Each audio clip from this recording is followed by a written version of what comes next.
Selamun Aleyküm.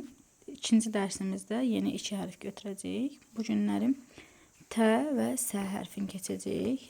Burada biri pəltə hərfdir, biri inci hərfdir. İndi birinci başlayaq T'dən. Bax, bu hərfdir, T hərfi. Eyni birinci dərsdə izah elədim, B-yə oxşur, sadəcə nöqtələr üstdədir. Eyni cür yazılır, bax. 2 nöqtə üstdə. T hərfi, T hərfi. T səsini verir. Ümumiyyətlə, ərəb dilində T səsini verən başqa bir hərf də var. Yəni, məsələn, S hərfini verən 3 dənə hərf var. Amma onlar necədir? Biri incədir, biri pəltəkdir, biri qalındır. Ona görə, yəni, bu T incə T'dir. Belə öyrənmək lazımdır. Necə tələffüz olunur?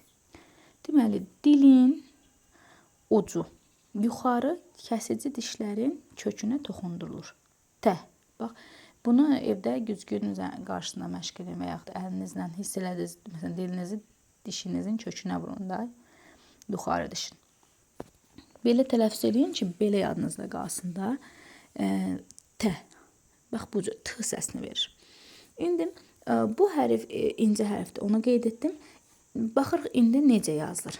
Əvvəldə necə yazılır, ortada necə yazılır və sonda necə yazılır? Eyni B hərfində kimidir? Yəni, çox fərq yoxdur. Sadəcə nöqtələrin yeri dəyişikdir. Yəni, üstdədirsə, üstdə olmalıdır belə. Deməli, əvvəldə yazılışı, T'nin yazılışını göstərim. Bax, belə olacaq. Bax, buradan başqa bir hərfə birləşəcək. Əvvəldə belə olacaq. Ortada belə olacaq. Həm buradan düzdür da, yəni bu xətlər birləşəcək. Sonda isə bu cür olacaq. Sadəcə əvvəldən birləşəcək. Yəni, ondan qabaq bir hərf olacaq. Yəni, mütləq birləşir. Bu oldu T hərfinin 3 cür yazılışı. İndi növbəti hərfimizə baxacağıq. Növbəti hərfimiz bu hərfdir. Bu pəltə hərfdir. Mən bunun tələffüzünü sizə deyəcəm necə olur, sonra deyərəm. S hərfidir. S hərfi. S səsini verir. Amma pəltək. Necə tələffüz edəcəksiniz? Uşaqlar təzə-təzə danışanda pəltək səs çıxardılar. Bax, eyni elə. Yəni, necə olur?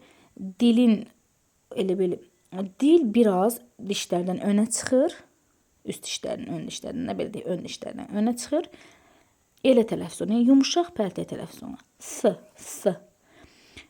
Bu isə, yəni, incə hərfdir, amma pəltək incə hərf. Necə, məsələn, qalın da ola bilərdi, amma incə pəltək, yumuşaq da belə deyək, yumuşaq pəltək səs verir.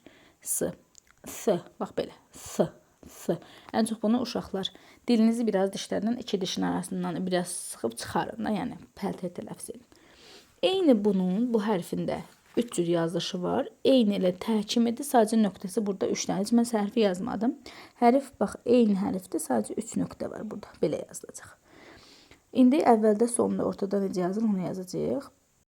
Deməli, S hərfinin 3 cür yazılışını vermişəm. Eyni elə T hərfi kimi yazılır. Sadəcə 3 nöqtə var. Deməli, bugünkü dərsimizdə bu qədər 2 hərf götürdük. Bu dərsə aid olan şəkillərdə birinci dərsin axırında, yəni sonunda şəkildə var. Ona görə təzədən atmayacağım. Bu qədər. Növbəti dərsimizdə görüşərik. Hələlik.